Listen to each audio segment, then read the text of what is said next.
So yeah, I'll kick us off again just with the first question. We'll go from there, Mark. Mhm. Firstly, Ed, could you give us some background on how the US developed its initial trade relationships? Well, let's go back a very long way to the Holly Smoot, where the U.S. played isolation. We're going to keep everybody out. We're going to trade internally. Holly Smoot was U.S. policy up until the 1920s. And it started falling apart because by isolating itself, the United States was perilously close of not having the resources required to run new technology items in the industrial era. It was crippling the United States. Germany and other countries were taking advantage of it. So when Roosevelt came to power, they scuttled that. But also a war started. And the fruits of that war was the United States, which was a middling power before the Second World War, became a very important power in export.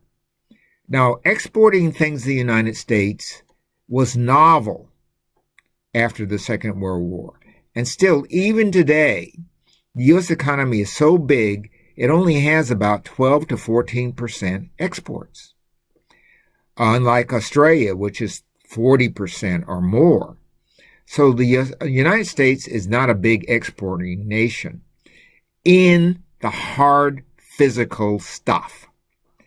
But as you travel around the world, you see these signs that say Starbucks, that say McDonald's, that say Citibank, etc. So the old trade was based on commodities, iron ore, steel, automobiles, and the like. The United States started falling behind in these areas in the 60s because the plants that made guns and made Jeeps were still making automobiles. But new plants were being made in Germany and in France and in Italy, and those cars were far superior.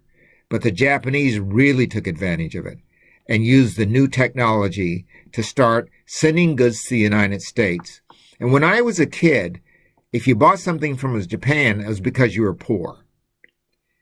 Products were believed to be inferior to American products.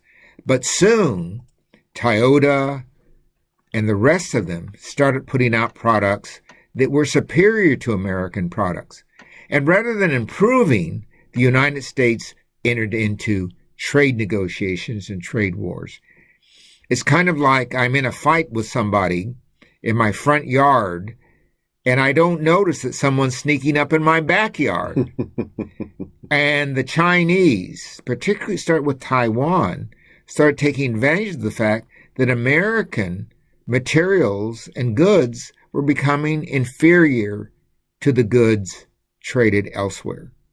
Donald Trump started noticing this in the 70s. Let's hand it to the man.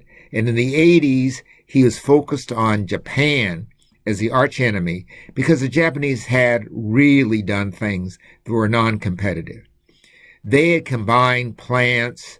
For example, the people who made the cars also made the ships, also controlled the transportation system. That would be anti-competitive in the United States. You couldn't do it. And so the U.S. raised a ruckus about it. But Japan was small potatoes. And let's fast forward now to China. China, which was making the cheapest possible goods, the dollar stores and things like this that we still see with masses of Chinese goods because low labor, and their factories produce these low labor goods, and so they didn't have a lot of value. And so the trade deficit grew very slowly because the U.S. goods were still viewed as superior. But they start getting better, and they start making things better. Say, what's the secret of them making this stuff better? Well, by God, when you look at the product, it was an exact duplication of American product. How that happened. Now, I won't go into all this, but there's some trade secrets that were being moving abroad. the Chinese have become expert at retrieving technology from other countries. Let's put it that way. And retrieving that technology, they've actually made slight and sometimes great improvements in them. And we can see that in white goods. American white goods, which dominated the world, are now secondary to Chinese white goods and Korean white goods. Samsung and all these people are putting out better products.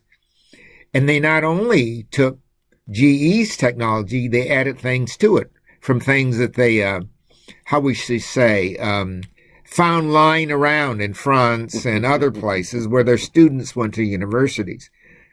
And I'm going to be very bold at this and say that Donald Trump was actually right, that this was not come by honestly. There was a lot of intellectual piracy. The U.S., starting back in the Clinton era and going through Obama, the attack was to stop the theft. What the United States failed to do is get better at the game. Didn't move up in the auto industry. The only company that really has done that is Ford, and they're still competitive worldwide. They didn't need any bailouts or anything because their cars and trucks and things like this are still in demand. But if we look at who makes Range Rover now? Chinese. Who makes a lot of cars for Italy? Chinese. Or Koreans.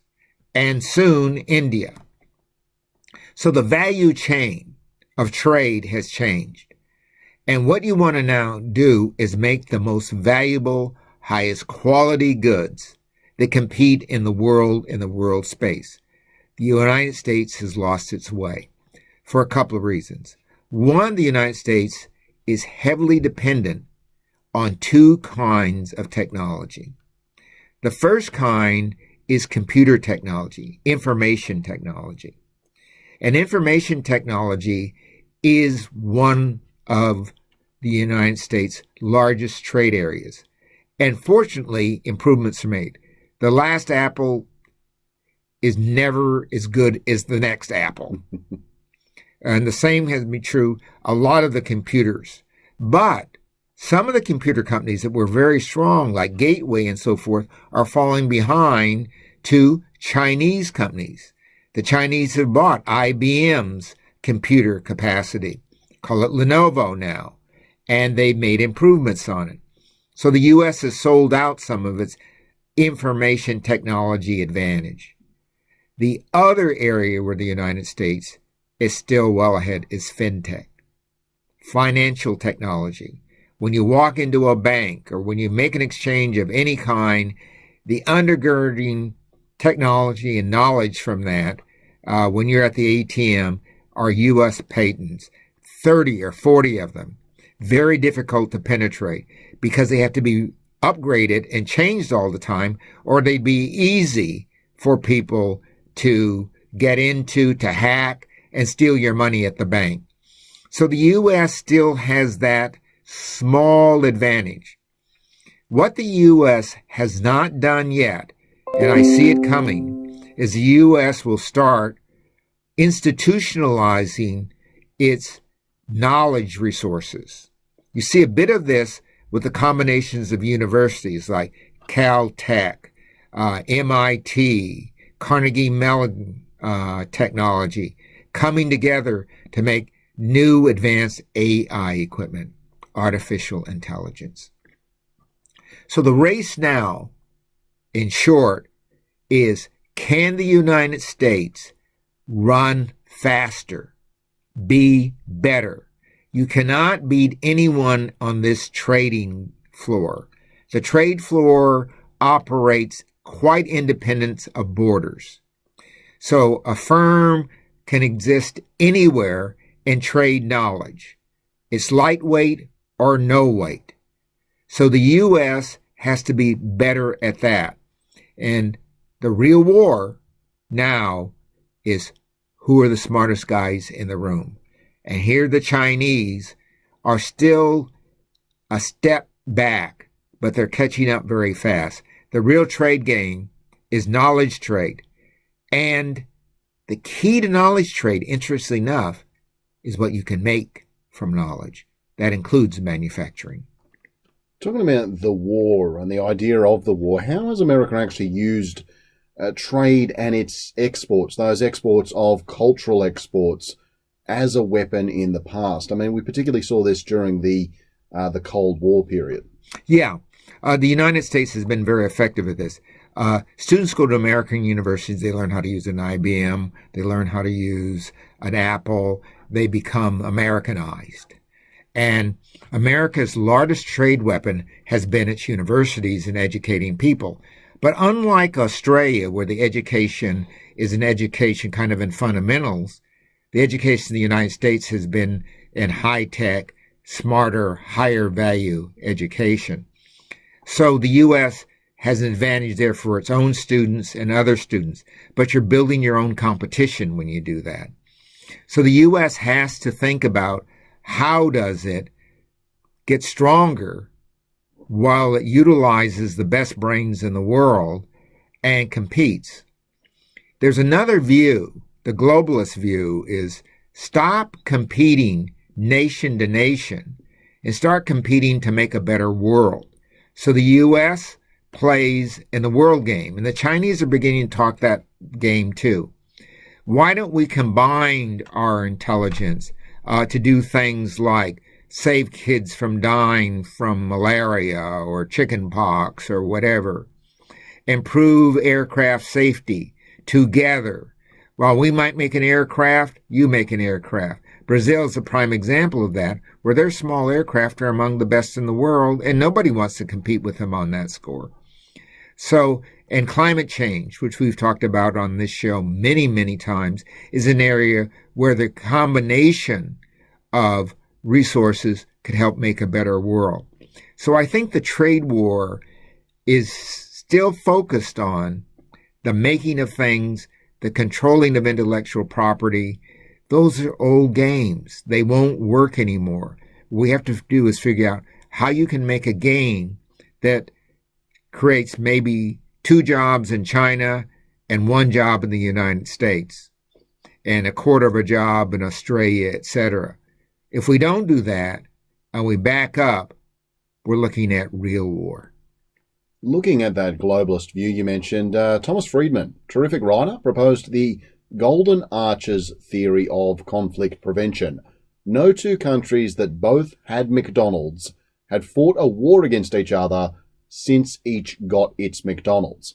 It's tongue-in-cheek, it's not 100% serious, and we should point out Friedman is an unabashed globalist.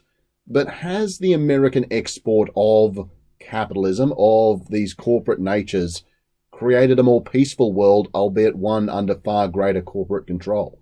Well, I think that Friedman is saying, and I've said in my new book, the world is flat. And in a flat world where products can move easily from one place to another, where does the advantage lie? And it lies in cooperation, not in competition. So, and Friedman is saying that the McDonald's don't want to compete with one another because they're both selling the same kind of product. And it doesn't matter whether you're a German and own a McDonald's or an American or whomever, you're all trying to nobilize that supply chain. I'm a bit of a globalist, but I say a bit. I think we have to look at it this way. For example, there are certain things that you have to have on your team to compete. Let's use the sports analogy. You're playing any sport. You have to have people who are well trained to compete. It doesn't matter whether it's tennis or basketball or football or cricket. Training is important. So the United States, Australia, and elsewhere has to stop schooling people and training them so they can invent and innovate. And that includes China. The second thing you have to have is a set of rules by which everyone is playing. And those rules have to be good for both sides. A team can't say we lost because the rules were against us. And right now, with the World Trade Organization, we're trying to handicap some people so other people can be winners. And I think that is a very big mistake. And we have to liberate. the third thing we have to do is recognize trade is going to be done electronically and not so much by ships and things like this anymore. And so we have to free up the internet so we can move goods and the like around the world, which means the Chinese have to drop their barriers to allowing the U.S. internet to compete there, allowing Google to compete there, the Russians too. But we have to allow Yahweh to compete. So I think in this intellectual free space, we might form a better trading space and a better trading platform. Yes, Huawei and its terrific 50 times digital zoom. It's great stuff. Trump, though, we've talked about before how, regardless of what he says and what he does and the kind of spectacle that he kind of creates of the presidency, hasn't had a huge effect on things that were happening with the United States and global politics. He's just sped things along a little bit. For That's all his right. talk with trade, has Trump really made that big of an impact on the global trade situation, the US, China, NAFTA, and all these kinds of things? I think he's made a very profound difference, and I differ with some of my colleagues. I don't like some of the outcomes of what he's done, but he's brought attention to the issues in ways that nobody else has before. Obama and everyone was tiptoeing around this situation. He's hit it head on. That includes with the Europeans and NATO and the like. So I think he's opened the door for really solid conversations. I don't want them to stop, because if they do stop, the U.S. is at a tremendous disadvantage. But what he's looked at is playing defense. The U.S. has to prepare a better offense. Manufacturing matters here. A manufacturing institute in the United States would matter a great deal.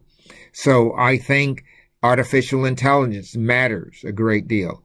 The U.S. has to start using American corporate government combinations of competitive structures the way the Chinese have with their 2025. The U.S. needs a 2030.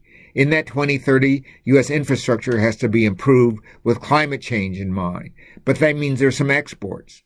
The U.S. have to start combining some of its intellectual resources and start some great institutes and medicine and manufacturing and the like, along with Tsinghua and Beijing University, to make new metals that are lighter, stronger, smarter. So I think we have to start reaching around the world and making friends to make new products that make everyone wealthier. There has never been a time in history that the rich nations have won. Think of colonization. When the colonies get their way, the major nation is the big loser. So we can't be intellectual colonization. We can't be trade colonizers. We have to be cooperators, a new commonwealth of knowledge. Ed, thank you very much, mate. I do appreciate it. Thank you. There we go. Good fun.